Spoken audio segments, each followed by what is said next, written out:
were able to give a woman an orgasm who had never had one in her life before. Without touching her.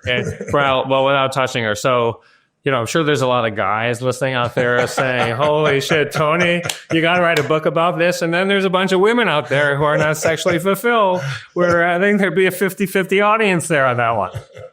Oh, no, I made my career by taking challenging psychiatrists originally and saying, give me your worst patient, I'll handle them in an hour, who'd been working for 5 or 6 or 7 years. I started that in Vancouver, and it became kind of my calling card. Now, today, I train psychologists and psychiatrists. They study my work and they get continuing education credits. Kind of crazy. But in those days, I was angry to see somebody spend 5-6 years at something that I had learned techniques that truly could wipe it out in less than an hour, sometimes 15 minutes.